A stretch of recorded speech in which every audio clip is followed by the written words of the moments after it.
Hello, everybody. Thank you for coming today for our session. We have today two senior lecturers from CELC, Dr. Letitia Monbeck and Dr. Namala Tilakaratna, who are both very experienced and have top-notch publications in EAP, material design and teaching and assessment. And they've both worked on CLIL and also the use of SFL and LCT in their work.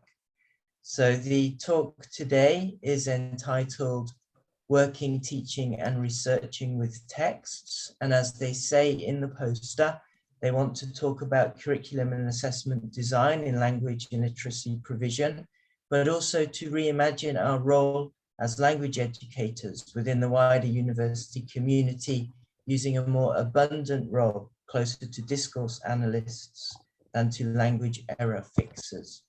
So let's please give them a warm welcome. Thank you. Thanks, Mark. Thank you very much. We're just talking about who's going to share the slides. I can't share from my position here. It's disabled. You should be able to now. Okay, Yeah, I'm going to try again. Okay. Okay, just trying again. Thank you, Mark, for your introduction. I thought we were being very sneaky with that little administrative boo-boo, but then you told everyone what we were talking about in the background, Letitia. Oh, yes. Are you okay? Can you share? Yes, I've got it. I've got it now. Sorry about this. Okay, does this look okay? And I'll put it on slideshow straight away. Yeah, that's fine. Thanks. Okay, so I'll get started, and then Namala will take over, and then I'll come back in the conclusion. So our talk today then, well, thank you for coming first. We're going to look at the way we are using texts to create a curriculum and to look at a more empirically and theoretically driven way to provide language support. We're going to start with the concept of abundance and deficit perspectives, and that actually comes from KC, so Associate Prof. Li Koi Cheng, who is the new head of the CELC. And when she gave a talk about her vision for CELC before taking the helm of the center, she was talking about how we could shift from a deficit view of EAP provision to an abundance view. And so that triggered quite a bit of conversations between Namala and I, but also involving other colleagues, with Patrick a few weeks ago after his talk, with Jean and so on. And so the question was, how do we do this? Is there one way of doing it? Are there many ways of doing it? What does it look like in the way we interact with our the subject lecturers, for example, on campus? And what does it look like from the students' perspective? So today we're just making a proposal based on what Namala and I have been doing, Mark also, and a few more. And we're basically suggesting that if we work from texts with theory to develop evidence-based curriculum and assessment, then we can probably offer a sort of abundance view. And so we'll go through the two theoretical frameworks we use, just bits of it. We use systemic functional linguistics to analyze language, and legitimation code theory, that's more for knowledge practices. And we'll show you how we do this through those four case studies. There's an EAP module, a general EAP module. Then there are small teaching interventions in different settings, so critical thinking, and then interacting with the nursing, the School of Nursing here on a specific intervention about critical reflection. And then finally, deploying this on a whole module design right from the scratch, from the beginning. And this is with a new module Namala and I are coordinating. So that's the plan for today. And then the discussion will enable us to see how that can be applied across to your contexts. So first, a deficit view. What's a deficit view? It's associated with negative connotation, of course, limited, restricted. There's a definition here from Leonage and Walker in the EAP in Asia book. which is really interesting because it also links that deficit approach to issues of power and privilege, and what is viewed as the appropriate norm in academic discourse. So these are issues that are very important for us as well. So basically, we see the deficit view as being addressed first at students. When we talk about a deficit view, we're looking at students as needing some kind of correction. So needing support is one thing, but correction is a little bit more problematic. We have that view that we don't have that view, but there is that view out there that this is about remediation and fixing students whose language is deficient. And this view is largely inherited and reproduced from traditional EAP, more UK-centric type of perspective with a native speaker as a standard. And that native speaker is not any native speaker either, usually one that is within the inner circle, so the UK, Australia, and so on, okay? So I am describing a way to define deficit, right? Not something that we agree with. We're also seeing deficit as a view about our field and our knowledge. So as if our knowledge is not really expert knowledge, it's very restricted to fixing grammar errors or to tell what is appropriate, what isn't. So in a way that our knowledge is not very intellectually stimulating and it's marginal. So it means, you know, we are just there to enable the real knowledge to go on, right? And in that sense, we're also quite disconnected with the knowledge of the university, where we don't have anything to do with subject content. We're just there to enable. And this is problematic because that positions our knowledge as a lot less valid in students' perception and unfortunately also in some colleagues across the campus. So that's the last part of the deficit view. Then it affects ourselves. It's a deficit view of ourselves as a language lecturers. So we might be seen as error fixers, not academics. That builds a sort of marginal position in the university, which affects our status, our recognition, our access to a whole different types of resources. So Ding and Bruce have talked about this in particular for the UK context. And I would argue that we're actually quite fortunate in Singapore compared to those circles because our context is very different. But still, these are issues for us to take into account. And so this deficit view of ourselves also puts us at an equal relation with subject lecturers, right? And there's that very famous term, language lecturer as the butler, that Rames talked about in 2006, right? Which links it to the way that we see our content as less important. And that develops us as a sort of butler to the rest of the campus. Okay, so that's for the deficit view, to define it before we kind of address it. So an abundance approach then, we're going to suggest one way that we think we have been doing it, but of course all that is up for discussion and I think also complementation by other colleagues who have different types of expertise as well. But we see it as a shift towards describing how language and other modes are used in context rather than prescribing what to do. And to do this, starting from text seems to be the best way, because when we start from text, we can start asking questions like, what meanings do writers and speakers make in this discipline or in this context? How do they make these meanings? What are the semiotic resources they use? And then how do these meanings then reflect the disciplinary context, the epistemic, the values of the discipline? But to do this, we need some actual robust ways to analyze language. So we use systemic functional linguistics to look at linguistic patterns, and we use legitimation code theory. So that enables us to go a little bit deeper into and move away from what can be seen at first glance, and also what is more intuitive, right? So we're going to have a look at SFL. So here only 2-3 slides just to highlight the main points about SFL. So SFL, unlike its reputation as dense and technical, is actually a very applicable linguistics. It's really used to solve real-world problems. In our case, educational problems. The big shift is here. It's language is seen as a system of resources to make meanings depending on context. So that seems at first glance quite maybe easy to understand, but I really think the shift is there to go from a deficit to an abundance view. So that means we make choices from language depending on our context, the discipline, the purpose of the communication, and also our awareness of what the best choices are. Okay, and that concerns our students quite a lot there.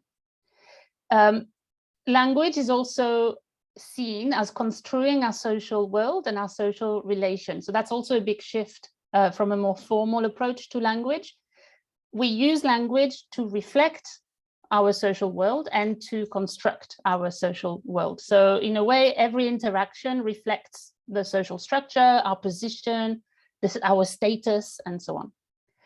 So when we use SFL, we shift from arbitrary rules, or often arbitrary rules, to actual explaining and at least attesting the ways language works.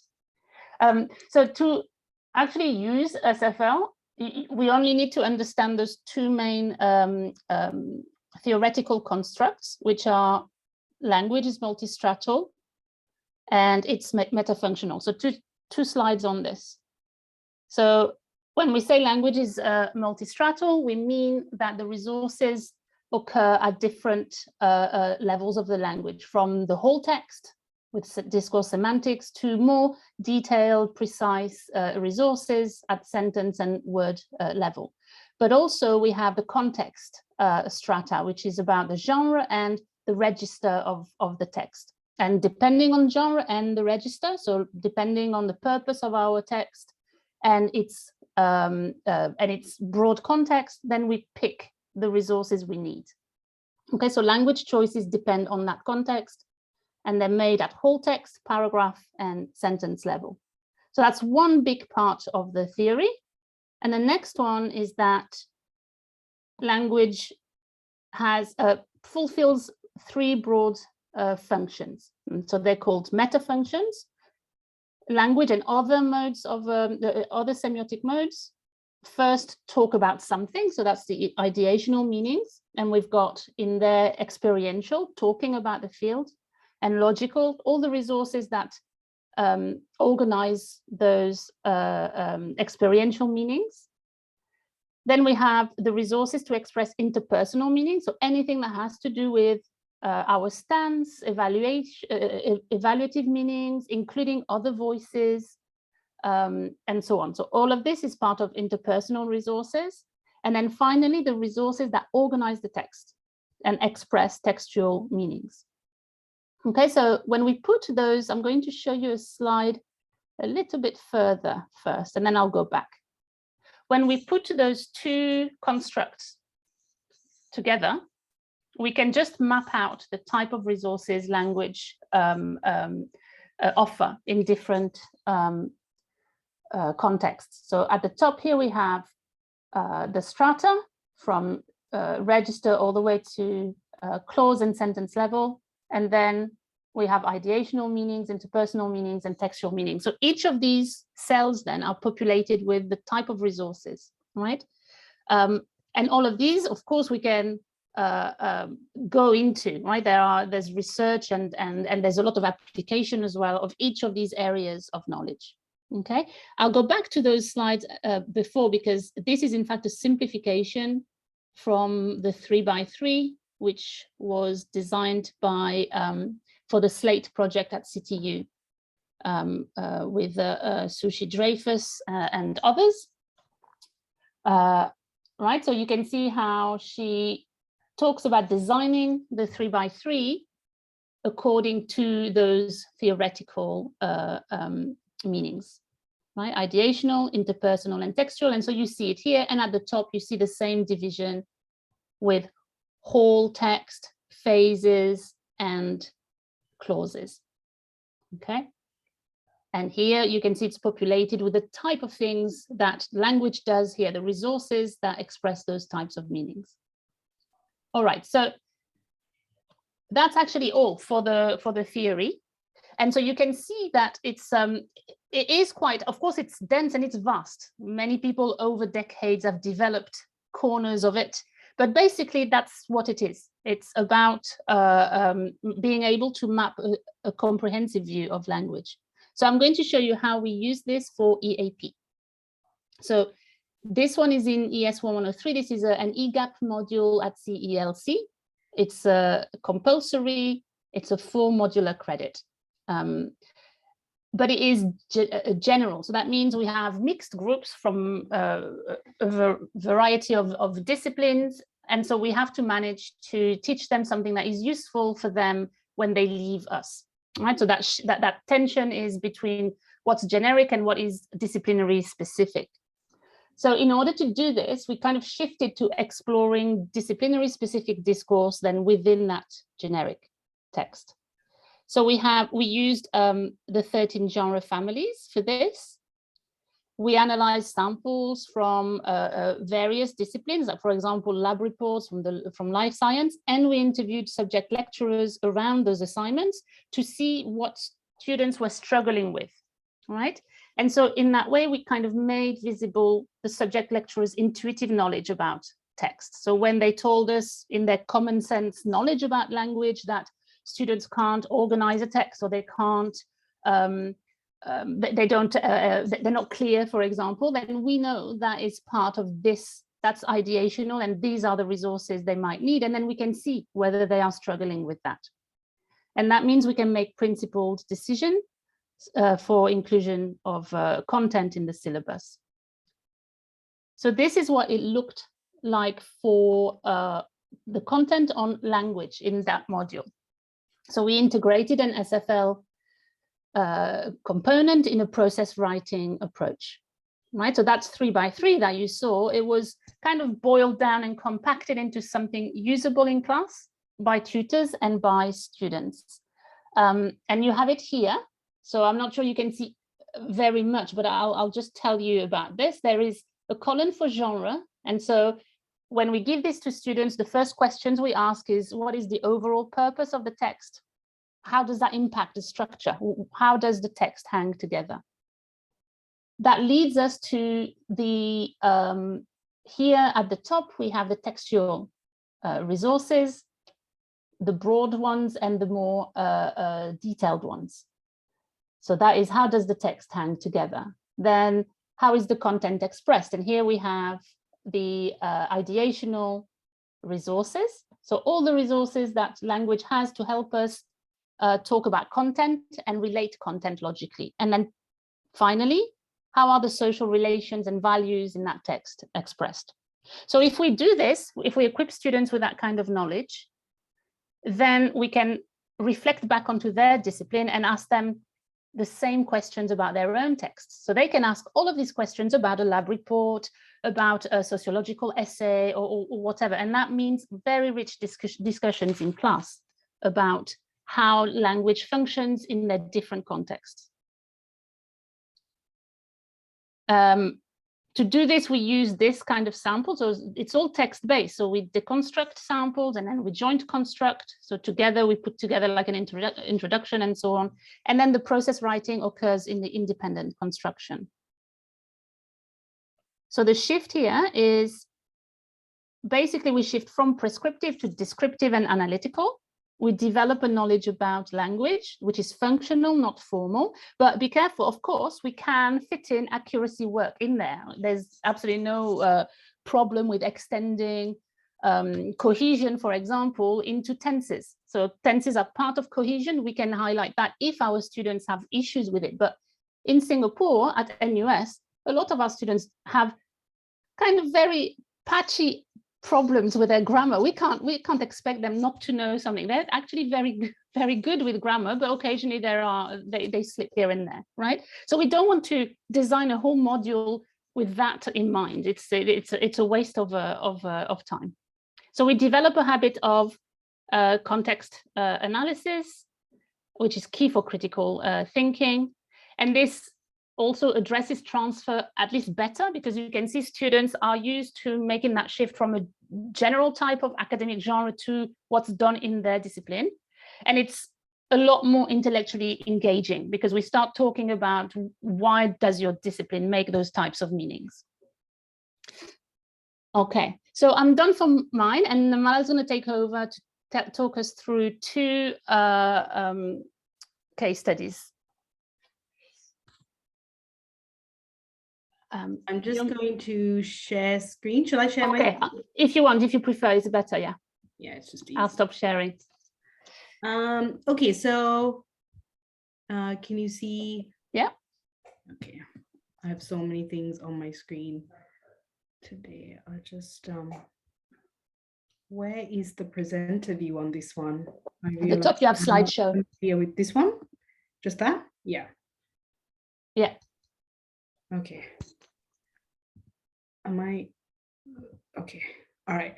So I just wanted to show how one aspect of language that is part of this really elaborate, rich framework from systemic functional linguistics can be used in actual classroom practices, and how you can sort of use a very simple part of the framework, simplify it, use it to kind of build students' intuitive knowledge. So Letitia already talked about that, either tutors' intuitive knowledge or the students' intuitive knowledge, and then just make more visible the resources surrounding that, so that students start to understand that there are patterns of language which make similar kinds of meaning, and how they can be a little bit more systematic and understand the way in which these meanings are made by sort of tapping into slightly more theoretical frameworks. So I just wanted to look at one tiny section just to show you the possibilities that we could tap into when we're looking at something as basic as interpersonal meaning and evaluation. Now, it can be extremely complex. It can range across all of these different strata that Letitia was talking about. So at the level of lexicogrammar, how does the grammar adapt to evaluative meanings? At the level of discourse semantics, so how does actual lexical items engage with different types of meaning? And then also in relation to a field, what kind of discipline are you functioning in, and how does evaluation function within that discipline? So today what I'm going to be looking at within this is evaluative resources, and just showing different types of texts and how I would use those texts to make students aware of evaluative meanings and make them think about them a little bit more systematically.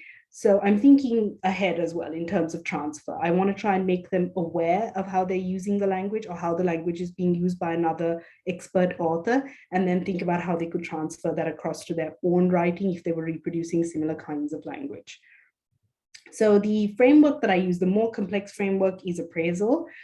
If I was simplifying it for my students, I just make it very clear that there's a distinction between emotions and opinion. Emotions being feelings, how I feel about something, I feel happy, sad. And then opinion is generally about good or bad behavior of another person. I'm assessing someone else. So I think that Letitia is clever, or you are saying something about a particular experience. I think this is an interesting workshop. Look at me patting myself on the back just then.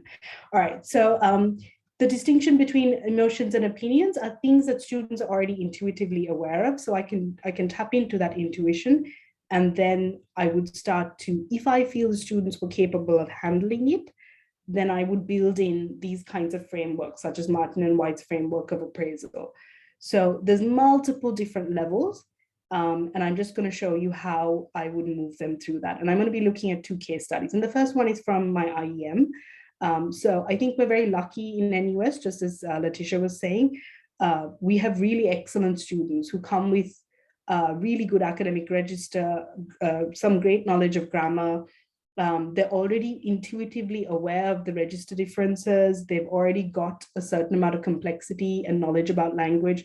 So we're not starting from scratch. We're certainly not starting from basic grammatical mistakes. We're going to higher levels of text.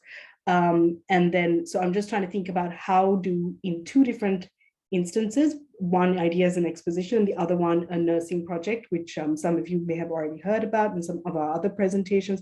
I'm just going to be looking at how I deploy that one part of the framework, evaluative meaning, across two case studies. So the first one that I'm looking at is author positioning. So how do authors try to convince you or persuade you in the news media? So this is something that I use to try and make my ideas and exposition students think about argumentation. I'm looking at news media because news media is, of course, something that's very explicit. Authors are not going to be implicit about the meanings that they get across. So we can move from explicit meanings to more implicit meanings. By the time you're working with academic language, obviously evaluation is a lot more implicit. So I'm looking at an activity that I do in a content and language integrated module on what is a nation, images, text, and national identity. And what we do is we, in the module, we look at theories of nationalism and how they're constructed through image and language interactions. And we draw on multimodal discourse analysis, which is a particular framework, sort of a part of SFL and the larger theory of language, but looking at image as well. So we are looking at how language and image construes national identity in texts. And students work towards writing this long 1,500 word expository essay. They pick their topic of interest, and then they have to build an argument, a thesis around that. So some of the things that are pointed out in the learning outcomes of the ideas and exposition module is things like, how do authors argue in favor of a certain position? So I'm just going to show you how I would use this particular framework to make that evident to students. So the first thing I would do is I would choose a media article. In this instance, I'm looking at a Washington Post article, which quotes the Australian Prime Minister in relation to the idea of climate boycotts. So for me, the question is, okay, what do students know about this idea of climate boycotts? The particular political climate in the context of Australia in relation to climate change, bushfires, and all the rhetoric surrounding that. So I'll give students a little bit of time to do a little bit of research on this and get back to me. And then we're just going to look at how does this article position the Australian Prime Minister and his position towards climate change action versus the participants who are engaging in climate boycotts. So what I would do initially is just to start with intuitive language knowledge. So you can do this with any text that you have, really. So I think that at the most basic level, students already know how to look at text in terms of positive and negative meanings. And so I would show them a text like this one, and I would give them a whole Google Doc class activity where I would say, okay, you have 10 minutes, highlight anything that you think is positive or negative, and underline what you think that positive or negative evaluation is in towards what targets. So this is what the students actually did in class. This is their Google Doc activity. They can do this in 5 minutes. I would maybe discuss elements of language with them, stop, ask them questions, or I might just step back and see what they can manage in those 5 minutes and then enter back into the discussion. The next level, I might build in a little bit more technicality, bring a table and ask them to list things according to that table. What are the evaluative items? So the first evaluative item we can see there is positive, serious mechanisms. A government putting into place serious mechanisms is considered a positive thing. So I would ask them, okay, what is the item of evaluation? They might say it's serious. What's the target mechanisms? Is it positive or negative? And who is putting these things into place? And then I would get students to fill out this table. So again, a Google Doc activity. And then I might build slightly more technicality into it. So it depends on what I'm comfortable with, what my students are comfortable with. So I would then start to say, okay, now let's look at patterns of meaning. Can you see, for instance, what is positive? What is negative? Can you see that there are groups of people who are emerging in the text? So the actions of the Australian government emerges in the text, and typically they align with positive evaluation, actions of climate change activists and negative evaluation, and then Australian pro-mining businesses and positive evaluation. So that's if I think that the students are comfortable with handling this level of technicality. So just to show you, if I was looking at this in relation to how I was developing this for classroom activity, moving from intuitive analysis, more student-led, what can the students do on their own, then helping them navigate a little bit of technicality by guiding them through a coding task, and then bringing a little bit more theory into it, in which I would say, okay, let's look at patterns of meaning. Who is positively evaluated, who is negatively evaluated, and how does that position you as the reader of the text? So I might then start to reintroduce the appraisal framework. I would show it to the students, depending on whether I think the students can handle it. I might go to the next step. So with my IEM students, I would actually give them the readings. which are about patterns of meaning and axiological clusters. So I add an LCT-based theory that adds on to evaluative meanings and appraisal. So again, it can be very, very basic, just identifying emotions, identifying opinions, what's positive, what's negative, and then I might go into more technicality. So it's just showing you that there's really ways of entering into SFL and abundance view of language, which can be at the most intuitive level, but then starting to think about making that intuition a little bit more systematic and showing students, these are the resources you use. How can I make that visible to you and give you the underlying frameworks that can make you start to think about them in a systematic way? And then sort of helping them start to think about language. I like to see it as the matrix. Can they see the matrix of underlying grammar? So the next one is very similar. It's slightly different problem, the next case study, which is sharing emotions and opinions in nursing critical reflections. Different in the sense that rather than starting from, I want students to look at how they're positioned in relation to text. This is about what are some of the issues that were faced by nursing lecturers when they were teaching critical reflection. So we did this as a project with the Alice Lee Center for Nursing Studies. And just basically, the nursing lecturers came to us and said, look, we have a problem with this text. And I think for many of us, that's going to be the starting point. We will be asked to teach a type of text, so expository essay, critical reflections, a scientific report. And we know that there are certain things that students are going to struggle with when they're reproducing that kind of genre.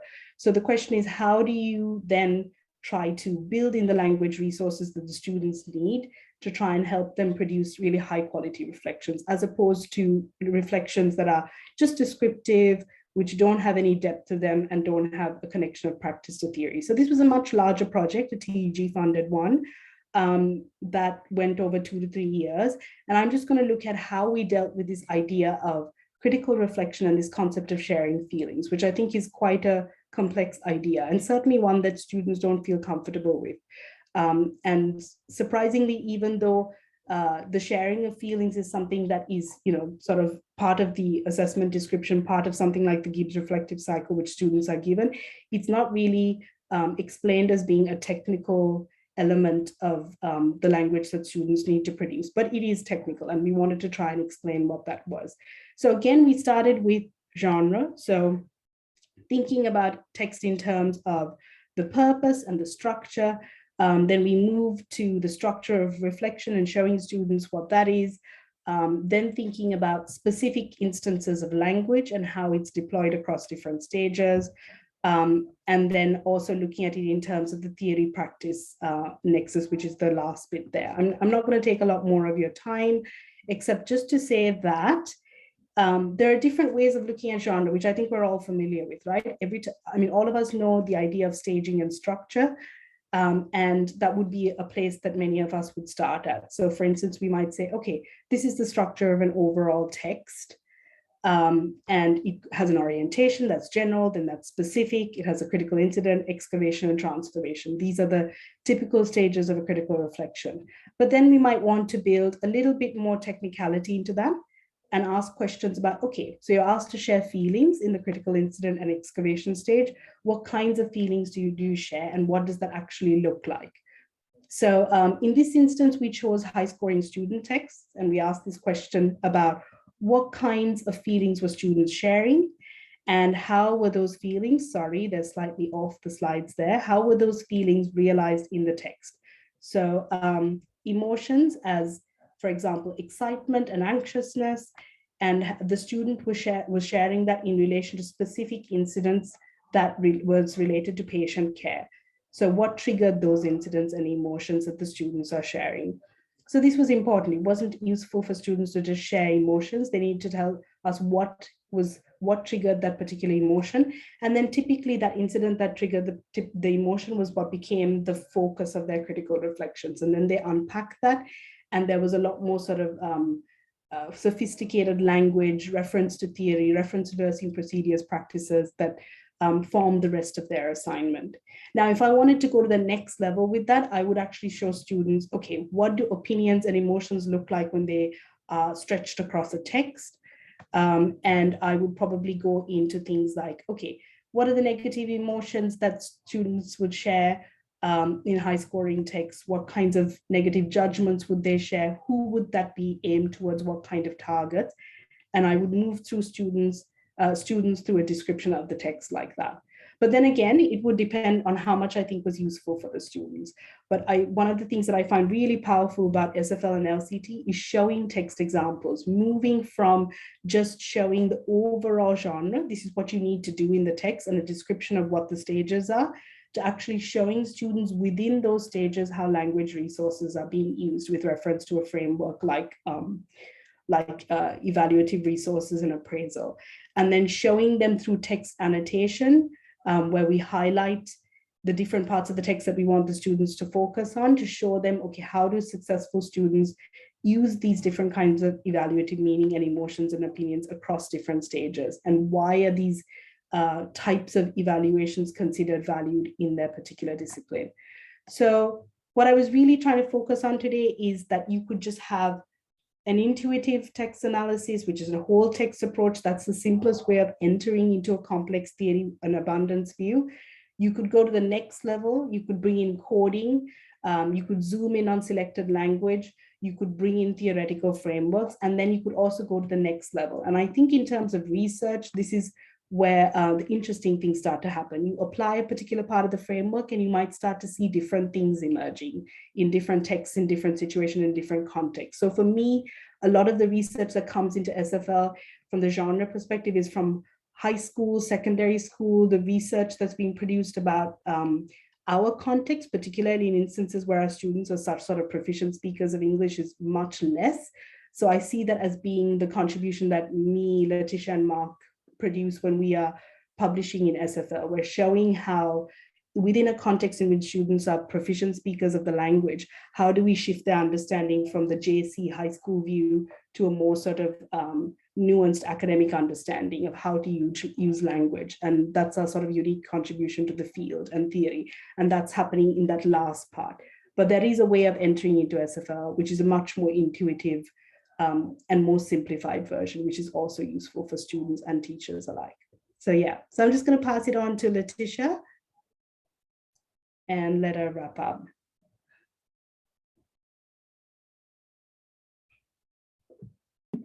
I will stop sharing. Yes. Okay. It's the same stages each time. Talk and mute. Okay. The last part of the talk, and so that will take maybe another 10 minutes or so. So there should be a lot of time for discussion and going back to any of the things you'd like to see. And also, I was thinking also if anyone bought in any of their own texts or would like to talk about where they feel maybe an approach like this would be useful for their own teaching, that would be, yes, would be a good time for us to discuss it at the end. Yeah, exactly. Exactly. I think this is something that, I mean, once it's implemented with teachers, it needs to be constructed over a bit of time, some type of workshops and so on, because, sorry, I'm just going up the slides because sharing, oh my goodness, you have so many animations. No, and my animations are all crazy on, I realized that the online slide decks don't animate in the same way. I know, I know. It's, okay. So the last case study is again engaging SFL and legitimation code theory, but this time it's starting from scratch with the design and architecture schools here who have merged with engineering. So maybe you've all heard of this, maybe beyond NUS, you know. So we're now functioning with the College of Design and Engineering, which has merged architecture, design, and engineering. So a new curriculum as well. And this is a module called Creating Narratives that has just started this semester. So for EAP, I worked on an existing syllabus and added something. And then Namala has told you about those smaller sized kind of intervention. So this one is really starting when there is nothing there, which is both fun, but also a little bit scary. So this is the overview of the project. So it's a communication module for the new College of Design and Engineering for mostly for year 1, but not quite confirmed for engineering. They might be year 2 or 3 when they join us. So it is interdisciplinary. There's communication strategies coming from engineering, architecture, design, and from us as well.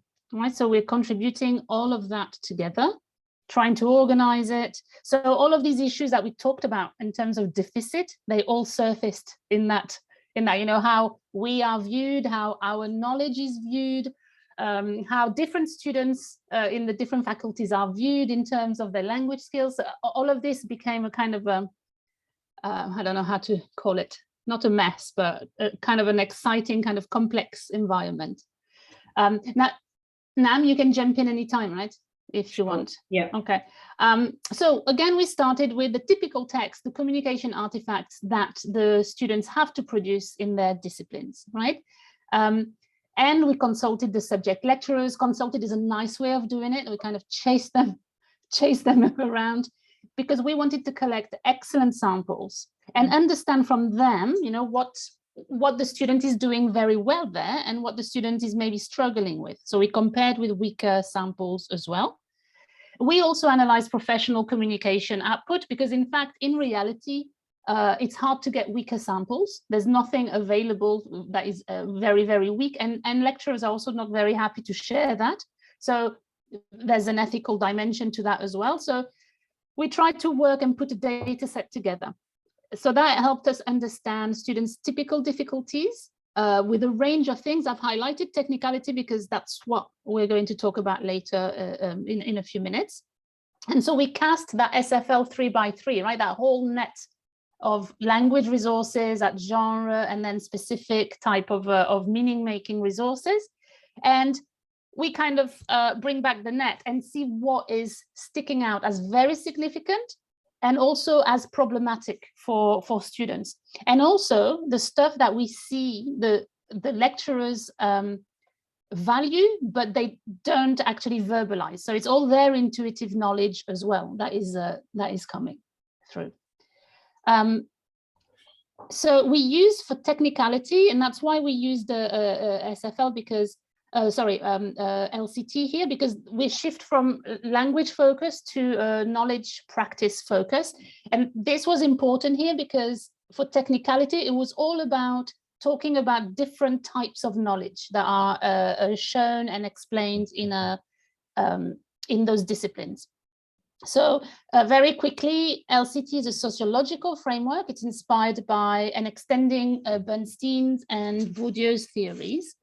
It provides a way to analyze knowledge practices in a range of settings, and it's multidimensional. We're going to talk about semantics here. And there is a growing LCT literature for academic literacy and EAP, all of which you can see on their website.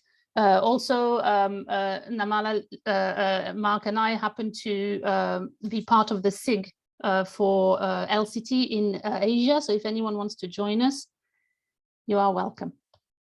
All right, so this is one little part of the theory, semantic gravity. So this is a way to analyze the degree to which meanings are related to their context. So the relative context dependency or of meaning. It's charted on here at the top with weaker semantic gravity, which means in common sense term, abstract kind of knowledge, theoretical knowledge, technical knowledge. And then here at the bottom, it's the stronger semantic gravity. It means it's more concrete, right? A lot more exemplified, tied to the context, right? So we use this for nursing, as Namala said as well, because that came up in the reflections quite a lot, that linking between what's happening in the concrete experience in the ward and how do I link this to the theories I've learned at in the module. So that meaning can be, we can chart those kind of shifts through in a curriculum, for example, a lesson, a bit of classroom interaction, a student essay. So if we think of a student essay or a text, anything that is at the bottom here will be very concrete. Anything that is at the top will be all references to theories, right? And these are those type of concepts that can help us as well. The range, So where does it start? Where does it end? The high flat line here would be, for example, an essay that is consistently very, very abstract, or a lecture, somebody's lecture that is very dense. And the low flat line would be the opposite, very concrete. Okay, and the semantic wave is what we can use to track the movements across a text or a lesson, or etc. So we use this for technicality because it allows us to see where a presentation, let's say, is technical and where it is less technical. And so it allows us to map that gravity along with density, which is a concept that goes with it, but we won't go into that. We can also then map the language resources that are needed to communicate that difference. So for example, if we have a shift from abstract to concrete, invariably the language changes and we see things like unpacking of nominalization, so bringing back the actor, their actions through use of material processes, for example, personal pronouns come back, common sense synonyms come back. So it helps us to kind of chart all the language techniques that help us go from abstract to concrete. So here, for example, from our data set, thermal decomposition becomes we used heat to break down rocks. So we have the actor coming back, the researcher. We have a common sense synonym for thermal into heat and decomposition into break down. Right. Another aspect is all the rhetorical signaling of that unpacking that students can notice, you know, things like when the speaker says essentially this means that, or simply put, all of those expressions that then open up to those language resources. Okay, so we wanted both the lecturers to notice this and the students then. We also use this to map the visuals, because we are now in a very multimodal environment. And so we wanted to also make students aware of how the visuals function in relation to the text. And that includes not just visuals, but also gestures and so on. Okay, so this was actually a reaction to lecturers consistently telling us, oh, they don't know how to make it interesting and engaging for a non-specialist audience. So they go into explaining stuff, they're not aware that the audience is not knowledgeable enough, or so on. So this is what it looks like. Nan, do you want to take over here to talk about this? Yeah, so one of the activities that we used was we basically looked at this concept called Build Your Own Pavilion Challenge. And we wanted students to be able to map two different architects, Suo Fujimoto and Byakuya Ingalls, communicating their ideas in this Build Your Own Pavilion Challenge. So this particular video was it's about trying to make a design concept from the field interesting and accessible to young people. I think they had an age group 8 to 14. And basically the architects were given some materials, everyday materials, which they could use to build a model, and they needed to talk through that. So we just wanted to ask students, okay, what are the different ways in which these particular architects try to communicate their design ideas and philosophies through this particular video? And can you see any differences in the way in which they try to communicate? And of course, we wanted students to try and think about who is the more effective communicator and why to a non-specialist audience, to that particular audience of young children who might be interested in design, who might want to use similar materials to build something similar. So we gave students the two videos, and in the session, we wanted them basically to map these talks across what we call a semantic scale. So we just gave them the graph, but without any of the information in it. And we told them, okay, what kind of a line do you see as the talk is unfolding over time? Do you see more sort of abstractions, minus semantic gravity, SG minus, or do you see more concrete meanings, so SG plus, and how do the different speakers navigate through that? So these are some of the things that we got from student sample work. So you can see that the students actually mapped the wave, and they also, so for instance, with Byakuya Ingalls, he starts with more gravity, He starts with more sort of concrete, everyday concepts, and then he builds up to the design philosophy that he wants to impart when he's talking about the Build Your Own Pavilion challenge. And students even did things like they isolated examples from the actual script and put it into those post-it notes to tell us about what was technical and what was not. So for instance, the students mapped as rising in technicality, so SG minus, less tied to the context, concepts such as talking about human scale and features of a pavilion, which are more sort of technical aspects of the discipline of architecture. And so they were just trying to show how the speaker navigates their way through that. They also mapped Fujimoto, who they said was a lot more tied to the context in the way that he was describing what was happening.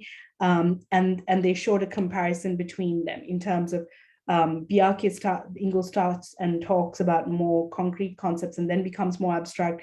And Fujimoto is a lot more tied to the context, and he becomes a lot more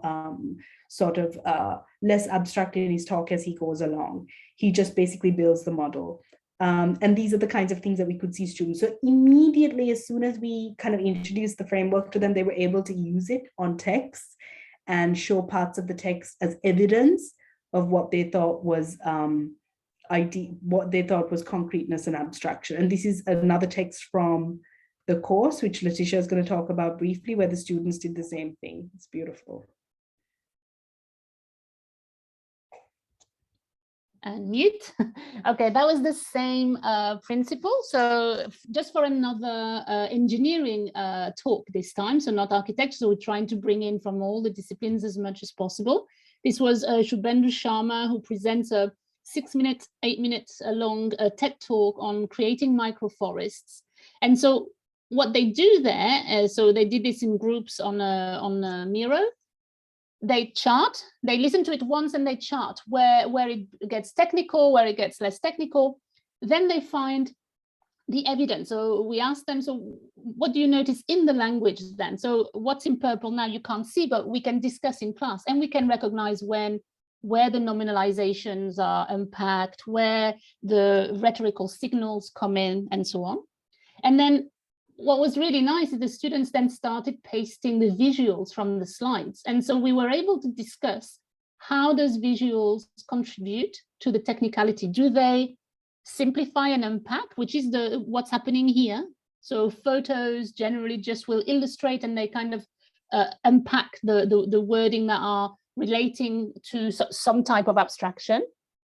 But here we have the opposite. We have the text being quite simple and concrete, but the statistics, the graph, giving the audience the opportunity to go a bit deeper into the issue. So for the students to see the relation as well as they build over like a presentation of how the visuals and the script interact.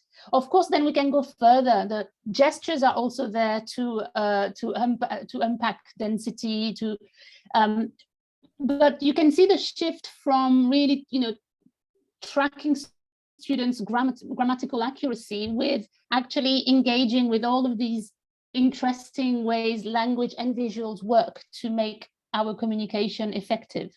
And it's, as we show here, it actually works very well with students, certainly with our types of students who don't need so much help with their basic language thing. So we're going to conclude now. So the key points then, working from text up to developing curriculum is a good idea. But for this, we need to engage theories of meaning making, and preferably some that are quite comprehensive. So we're not kind of losing sight of the type of resources we might teach. But here, this is why it's quite nice to open up this discussion, because in the CELC and beyond, there's a range of expertise actually that can be used to complement an abundance. So Namala and I, we can only talk about SFL and LCT, but we know here, Jock, I don't know if he's still here, Jock has access to a huge amount of linguistics expertise as well from a slightly different perspective. And there are others in the department. When collaborating with subject experts, that helps us make visible their intuitive knowledge. So suddenly we are also there to teach them something rather than just agree with them that there are issues with the language. We can link the purpose and the context of communication. And then, of course, we can include, very importantly, multimodal meaning making as a basically that is what is occurring everywhere, and we can't just look at language.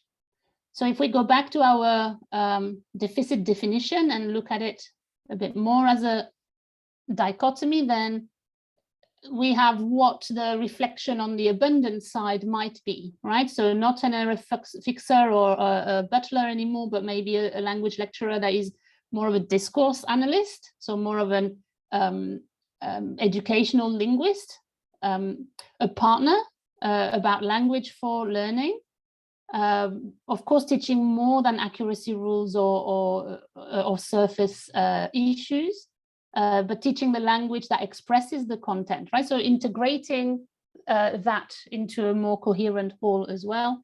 And that is likely to increase as well our validity. I'm not saying this is easy because, of course, our perception is also built by how others are seeing us. So sometimes there's a bit of hard work to do in convincing and demonstrating, but at least bringing in a theoretical underpinning like the ones we've shown, at least give us a good,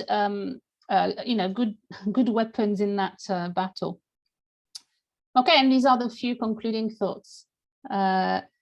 Certainly, we notice an enriched learning experience for students, a much enriched professional experience for us as well, because as Namala said, we can also then have a range of professional activities from scholarship, so subtle based in our classrooms, but why not publications in educational linguistics and etc. So that also doesn't limit us in that sense.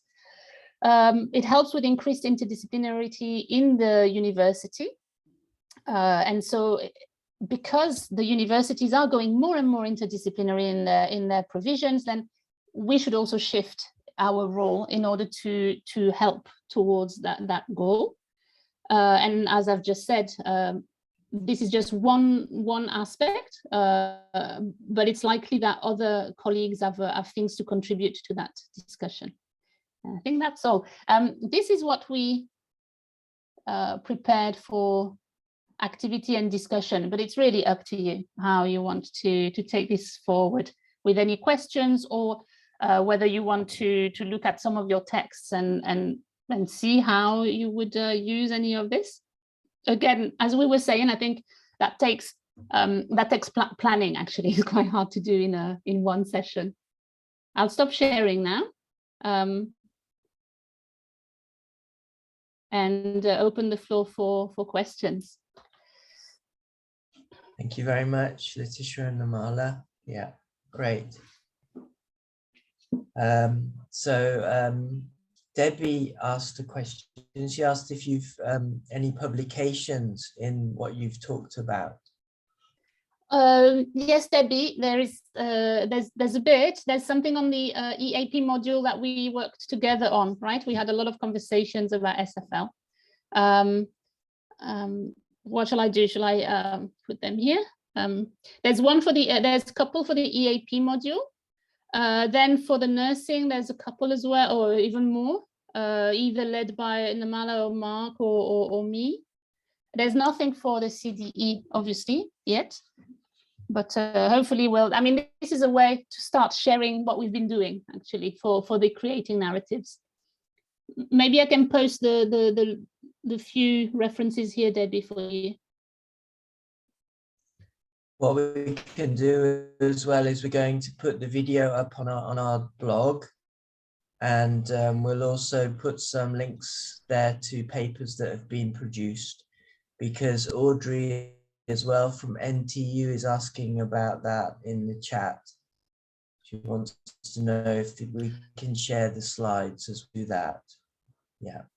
Okay, Audrey. I'm going to thank you, Audrey. I'm going to paste a few of the what I can find really handy, but I think Nam, you had some as well on the slides. Yes, I did. Yeah.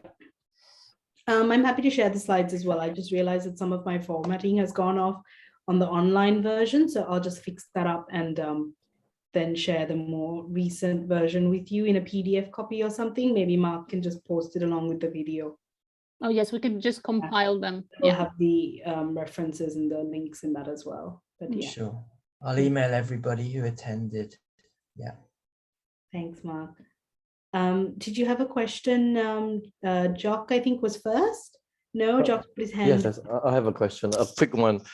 Okay, one of the things that you discussed earlier was that you need students to understand the purpose of a paper, right?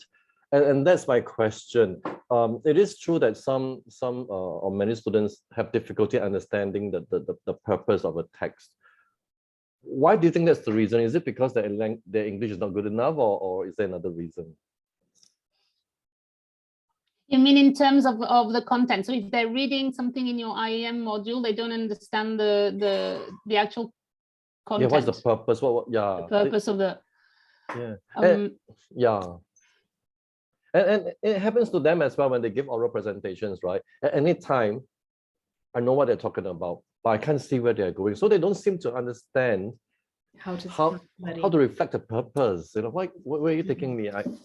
So I'm trying to understand what you think. I mean, for this, my first kind of idea would be to have a look at the purpose of the journal. So if it's an IMRD paper, then you're expecting that the purpose is to communicate your research, including your research process, including what knowledge base you're bouncing off, right? So that's basically the literature review, the methodology, and then the results.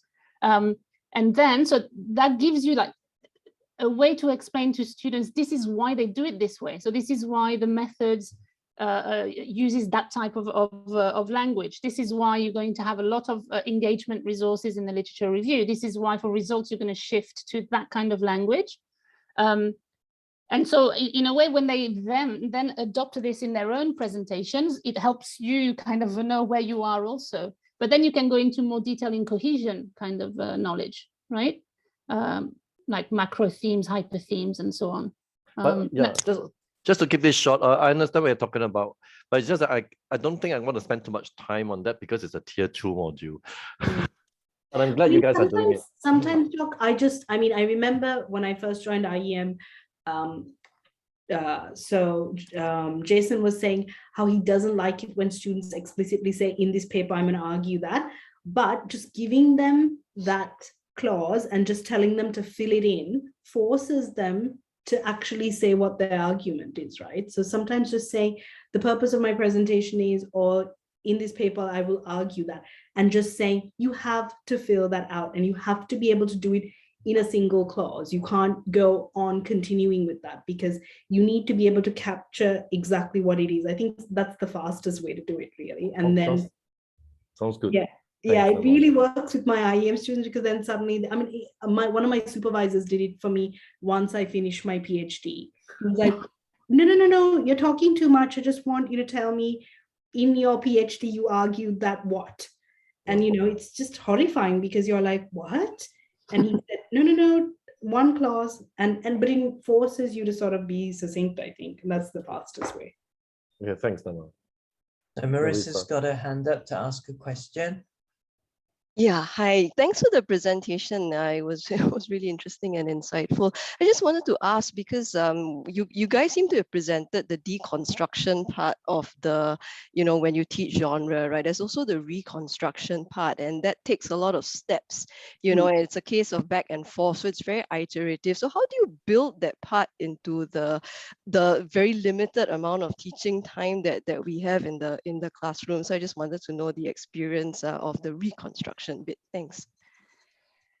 No, I mean, it takes different, it's a different approach, and depending on the context, depending on the time. I don't know, Nam, do you want to say about, for EAP, it's fairly traditional, the type of literature you have from the Sydney School with the joint construction. And so we do joint construction with smaller kind of parts of text. So introduction, for example. So here I'm talking about the EAP module where they're writing a fairly generic essay.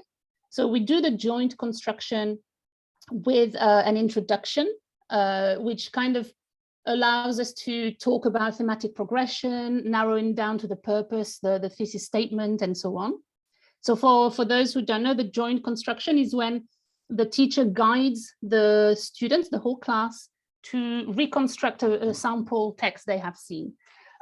Depending on the semesters, we used to do it as well with a discussion part, like a paragraph of discussion from a lab report, and we used to do it as well with a part of the literature review. And then for the last part of the cycle, that was really like our traditional process writing approach, where the students are writing their essay to the prompt, and there are different drafts. There's a consultation. So in a way, that meta language from the 3x3 or by the academic toolkit is kind of reconsolidated throughout the cycle. So that's for EAP. For CDE, we don't have the luxury of, so we have consultations. We try to do it a bit there. So that's more for the support for the independent construction. Joint construction, we do it a little bit in class, like following what we've shown you. Then students can start working on their own stuff, and then we help them in class. It's quite a challenge Nam, go ahead. In IEM, where I reverse the macro hyper theme. So what I do is I tell students, okay, this is what macro and hyper themes are. Which is, you've got your, if we're talking about it in a traditional sense, maybe you've got an introduction, a thesis statement, and then you've got your, how does that thesis statement develop? I sometimes force the students to do it in the drafting stage. When they come to me for a consultation, I'll be like, let's take away your content and let's just go to your hyper themes and see what's happening there.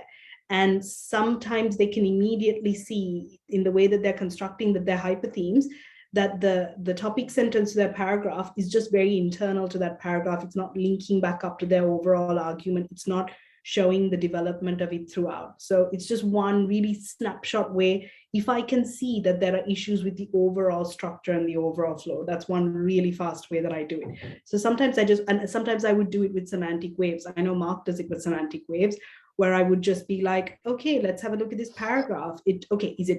What's your content? Shall we just highlight it? Abstract? Okay, what's the abstract content? What are you looking at? Oh, you're referring to theories. Oh, look, this entire paragraph you've highlighted it in yellow, which means that the entire paragraph is abstract. So where do you unpack these concepts? Where do you define them? Where do you exemplify them? I don't see any concreteness coming through. So what you're doing is flatlining at the top. It's just really quick ways of building that knowledge back into the actual, but that's something that Mark does quite a lot with his IEM students as well, right, Mark? Which is just building that back into giving the students the tools. I talk about them in class anyway, but then reminding them in consultations to use it to look at their own drafts to see whether they're utilizing those kinds of features effectively or not. Yeah, so one issue I think with really conceptual texts that the students write is getting the flow of ideas, functioning well. So very often when they're talking about conceptual ideas, they tend to, not unpack them or not connect them together in meaning very effectively. And, that's the sort of advanced writing that our students tend to do here. And so looking at levels of abstraction can be quite effective for that. So some meanings are very abstract, some meanings are very context dependent, and getting them to explore text like that, especially with things like theoretical framework sections if they're writing, or if they're discussing concepts in a findings section. You tend to see these levels of abstraction. Semantic gravity can really help them to think about that. It's very intuitive. It's very intuitive. To go back to the distinction between joint construction and independent construction. So independent construction would be when we are consulting with the students more one-on-one and highlighting all this to help them feed back that knowledge into their texts. But for the joint construction, I mean, there are different ways of doing it. You could actually do fairly traditional worksheets to do a joint construction in class. The traditional joint construction is really the teacher and the whole class. And that is very good and effective to do, although it's a big onus on the teacher actually to do that. It takes quite a lot of thinking on the spot. But we can build that kind of expertise. But you can also feed that kind of stage into course materials. Like if you're asking this from a coordinator's perspective, then I think there's a way to also do it a little bit guided through the materials. You know, how would you finish this sentence, for example? We used to do that, Debbie, right? With the thematic progression, we used to have exercises that would say that how would you pick up the next sentence? What would logically come after this information? What would your reader want to know? So you can kind of find ways depending on the various contexts we have and the constraints. Okay, so basically the cycle gets broken up in a sense, right? Because you don't really have the reconstruction bit where the student takes the knowledge, you know, builds it, because by right, it's supposed to be, you know, the cycle is supposed to continue until everyone, you know, gets it, right? And then, but it's I mean, you're talking about primary and early secondary, I think, where the length of the texts and the setting allows it, right? You have you have your classroom every day for hours. And so I think that luxury allows it, right? And also you're working with fairly small text and very defined genres, right? You have explaining and so on. At our level, where the genres are super embedded and complex, and we see students in flipped modes, which I mean, we have to be creative. I think. Yeah, I think I know exactly what you mean, Marissa, and I keep thinking about this as well. Joint construction, I think, means something quite different in our context. Even the SLATE project and stuff that's been done on joint construction in the context of Hong Kong, because they're ESL learners, it's a very different context from ours, where our students are so quick. They're not struggling with the basics in terms of, you know, grammatical construction in the language. They're struggling with the genres. They're struggling with the larger sort of issues in the text, I think, moving up and engaging with technicality. And what Jock was asking, right? Do they understand the purpose of a text? And sometimes it's because they're shifting field from one discipline to another. So joint construction for me, in the way that it's been written about in the literature, is very, very different from what I think we do in our classrooms, because our context is so different from the things that inform the usual cycle, secondary school and ESL context. So that's something that but I don't think I think for us, it's a huge advantage, you know, that we have students who are so proficient already that we just, we can, I mean, it's also about, I mean, I remember Sally talking about how it was, so much of it was about how much you, as a teacher, how much support you build in and how much you take away. And that entirely depends on your cohort of students, right? So as a teacher, do you actually get in there and work through the activities with the students? Do they need that kind of support? I certainly don't think IEM students do. We can certainly step back away from them, right? And give them a lot more autonomy. So, and some of them, as Letitia was saying, have such different problems, right? It's not uniform across as a whole, where you can say, oh, look, as a whole, students can't understand what passive constructions are, how it's related to theme. They have no idea. We can't make broad claims like that. They all come with different disciplinary perspectives, etc., and then we have to accommodate to that.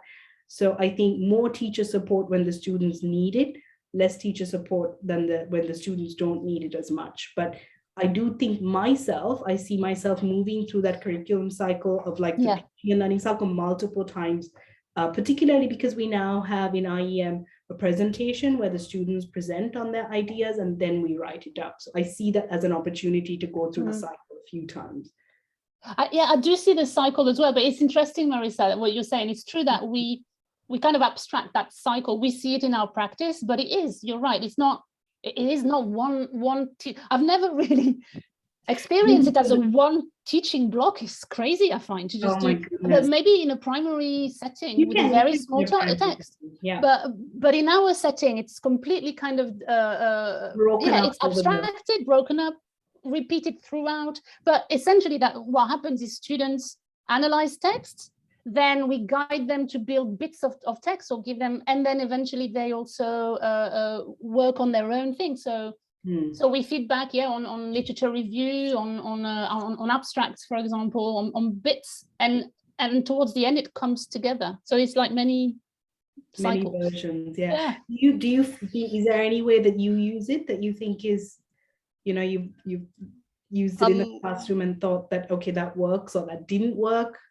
For me, I think the tension is really at which level do I focus at. So you're right about them not needing grammar help and things like this. I mean, most of them don't. But I find myself sometimes looking at the metafunctional level and then also at the register level also as well, and wondering at which, you know, which strata I should focus on, because they have so, you know, they have different sort of challenges. So some of them face challenges at the register level, right? You know, but some of them face challenges even at the metafunctional level, when you talk about logical relations, right, with ideational, and then also this difference between abstract and concrete. Some of them can't really identify. They know it's abstract, but they can't tell you why. You know, so so another thing I was just wondering, then if you bring in the concept of semantic gravity, right, it perhaps adds another layer of complication when it could just be something like abstract and concrete, you know. And I mean, you don't need to say, you definitely don't need to give it that, you know, that labeling. You don't need to use the meta language per se. You can just say, okay, yeah, just like you said, let's look at the abstract meaning, let's look at the concrete meaning.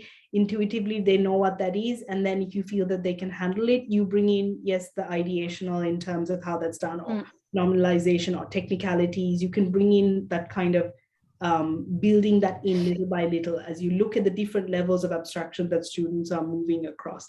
I don't know whether I've ever, like, sometimes I use semantic gravity and students pick it up straight away. Sometimes I might not actually say we're going to look at semantic gravity and semantic density from LCT, but I would talk about those concepts more broadly and just giving them an opportunity for visualization. Science students love it. Yes, there's that. I was just going to add, the way we do it for CDE is also because of the context, because it's called creating narratives. So that semantic wave allows the students to see the kind of text, I mean, the presentation as a whole, right? So that semantic wave is a nice way to see the story, to see the whole story of the thing. And then we plot in the language, the visuals and things like so. So in a way, I find it kind of unifies the other resources if we organize them around the semantic gravity. But again, it's because of that particular context that might not work elsewhere. I know I don't bring in all the linguistic terminology, etc., unless I feel it's absolutely necessary for transfer and the students can use it. Sometimes it's just the concept. It's enough for students to be able to see, oh, okay, I can apply that straight away. So same with the appraisal. I don't necessarily go to the level of, you know, affect, types of affect. I certainly don't go to the level of differentiation between appreciation and judgment. I might keep it very minimal. I don't go into targets and triggers. I don't go into all the complexity of the system. I might just stay at the most basic level. Opinions, emotions, positive, negative. It's enough to just make them aware of it. I mean, it's incredible though. I introduced that as a concept to my students in IEM, and the next thing you know, they use it in their own assignments to look at media language or whatever it is. They use it in IEM too. Yeah, and then I just say, are you an Namala student by any chance? Yeah, and then you give them Martin and White, and my God, they're off with it. It's just incredible. It's a privilege, I think, to be in a situation where students are so proficient. Yeah, I mean, I do give them some SFL in terms of the logical relations that when I take from SFL, because I think it's useful to name these things, and it's a lot more detailed, I think, in the SFL context, because it's the notion of resource, right? So you want to make things a bit more specific.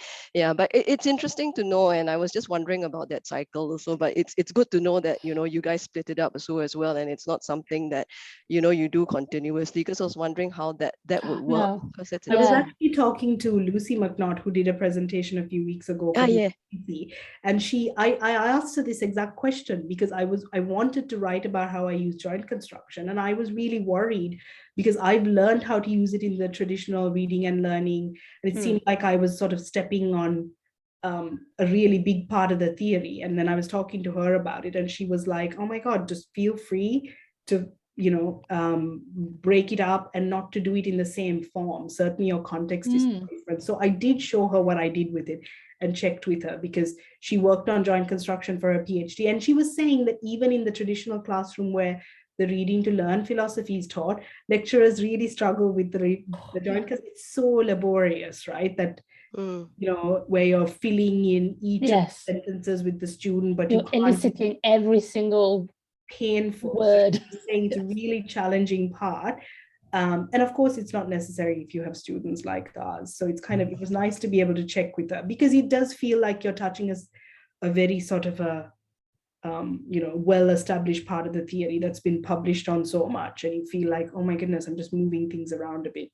But it was really developed for, students who need that kind of input, right? When I was doing teacher training in Hong Kong, the primary teachers were using it all the time. It's really good for teaching, a short text, which is complicated for the students. It's excellent, but the kind of work that we do doesn't relate to it doing it in one, process. A lot of the reconstitution that I work with, the reconstruction, is in consultations as well.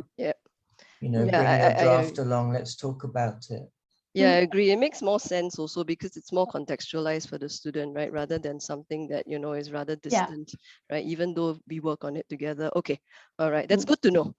That's why, Debbie, that's why I think maybe the EAP is that frontier where it's still possible to implement it fairly as it was conceived. And that's why we did that after the thematic progression lesson. We did the reconstruction around an introduction, and then students wrote their own introduction. So we kind of tried to keep it tight. But because there was a need, of the students really struggled with thematic progression and cohesion, and it wasn't part of their repertoire, it wasn't part of the tools they had. Beyond linkers, I think they had no idea of what else is needed for cohesion. So it worked. But as you've all been saying, when you go into the IEM level, the students again change, and so. But I think it's okay to be creative with theory. We should just in case, we just wondering, really interesting if you're to following map it. We should map it and do a publication on it. It's interesting. Yeah, it might, because in the higher education context, but I'm also thinking in IEM, I don't want to take up more time than, we've already spent on this, but I noticed there are some students who do struggle with the, just forming an introduction for the research paper or the expository paper that we get them to write, even for IEM. They say, I don't know where to start. And I'll be like, didn't you write argumentative essays when you were in JC? And they'll be like, yeah, but I don't know how to start, So we get students at that level, right? So, I was wondering, like, how do you manage these kinds of, different sort of abilities using, or how would you, right, in using the approach that you have just proposed? Well, I always pick one or two assignments that my students have written, ask them for their permission to use it again. Really not excellent in terms of content that I think, oh my God, this content is fantastic and critical and brilliant, but a nice tight essay structure where I read it and I think, oh, that's so nicely constructed. And I can easily show students where the different components of the introduction are when we take it apart. So I definitely do I take my student samples, and I have one or two of them which have really been helpful because they're beautifully, and I did that with, actually I asked Letitia for hers in the first semester because I didn't have any samples and I didn't know what IEM looked like at that moment in time. I asked for hers, then Jean sent me his, and I deconstructed Jean's and Letitia's one. So they were completely different IEM, but I could show them that even across the two IEMs, the introduction was very similar in terms of their resources and the way in which they deployed that across, and how they use language to sort of set up the argument, and then how it unfolded. So we did like a macro theme, hyper theme analysis of that. So, and then I have my own students' assignments in the subsequent semesters, and then I just started to use those. So I built up a resource over time, I think, of my own students' assignments that I show them. And I think that functions as the lowest basis of achievement in terms of okay, you can not be very confident with the content, is quite tricky. Like, you know, you talk about neoliberalism, Letitia talks about color semiotics. It's hard for the students to get their head around all the theoretical aspects of the field, but they're able to at least get a small snapshot argument across in a nice, tightly constructed essay. And that's fairly good for getting the meaning across, I think. So I try to do it like that. I always work with their own models. And then, you know, there are those moments where you have some students, and I never look at the excellent models which surpass all my expectations, where I just sit there and, you know, tears. Happy tears. Huh? Yeah, like, oh, you know, like warm the cockles of my heart, that kind of Yes. thing, Oh my right? God. Yeah. How are you able to do Yeah. that? Year I one. mean, some of them are just so amazing. Unbelievable. Yeah. It's just and But I to be mean, honest, in yeah. EAP as well, some regularly exceeded our expectations and did something better than, you know, they were. So I mean, it happens across the campus, even in those less prestigious modules. I actually want to know from Jock, and I want him to show it to me. What do the papers look like before publication and after? Like, where does he take them from? You know, the inexpert student paper, which sometimes he says the paper itself is not beautifully structured, but the idea is good enough for publication, and he knows it. He takes them to the next level. That's like another level. You should do a talk and workshop on that. Yeah, I mean, because it's really joint construction, but if you think about it, right? And joint construction for an expert level, you know, so from right beginner status to, you know, and in the space of like a couple of months. Having done like masters and PhDs and things, we know that is the least mapped area of the engagement in joint construction, right? How does the expert take you to the next level of knowledge? Everyone has their own method, and some of them are brilliant at it, and some of them not so much, but we don't see what that process is unless we've been with the person who's brilliant at taking you there, I think. So that would be amazing as well. But yeah. Thank you. That was very insightful. Thanks, Marissa, for those questions. It was nice. Problem. Thank you. Thank you so much. See you all. Thank you, Bye. Bye. So I think we'll stop the recording now. Sure.